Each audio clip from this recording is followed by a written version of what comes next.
We have to remove the fence, and we do that by removing these two metric cap screws. And it takes a 6mm Allen wrench.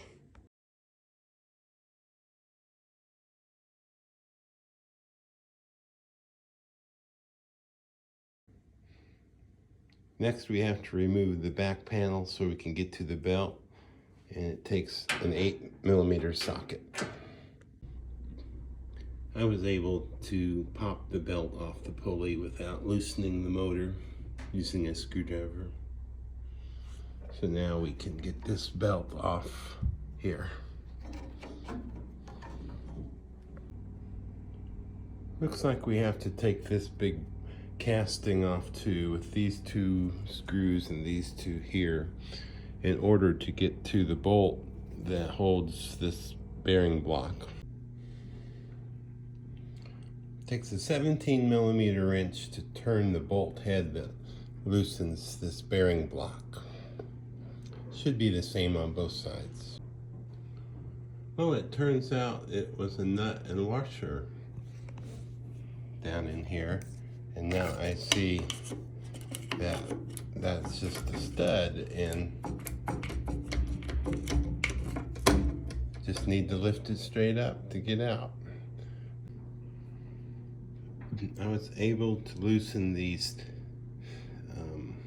dovetail tightening set screws with a 3mm Allen wrench, a 5mm wrench, and I was able to turn the knob and lower the table enough to clear the cutter. I found on the front table there's a stop, but if you flip this up with your finger, it'll then let you go real deep, which then provides the clearance for the front as well. And that actually worked. Came out, and there you can see the studs and the blocks.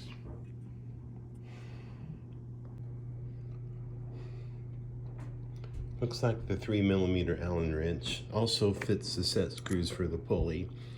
So those are loose. I need to pull this off, and I need to pull these two bearing holders off and reinstall.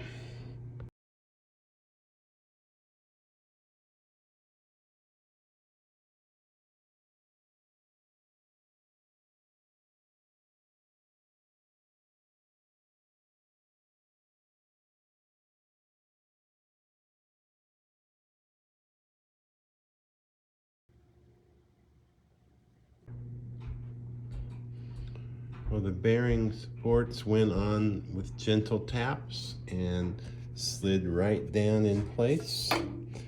Now I'm ready to put these nut and lock washers back on here to hold the cutter in place. I set the studs to about 3.5 inches exposed so that I would have enough engagement on this piece and yet have enough for the nut to get started on here. I broke my pulley getting it off because it was cast iron, so I bought a new one on Amazon and it fits okay. The pulley was for a 3/16 key at the shaft, and the old key was a 5mm, so I had to file a little bit on the pulley slot and grind the key down a little bit, but we've got it. And I used the stick to line up the pulleys, and I'm ready to put the belt on. I see that this casting has, there it is, a couple of roll pins to help with alignment. So I've got to get them in.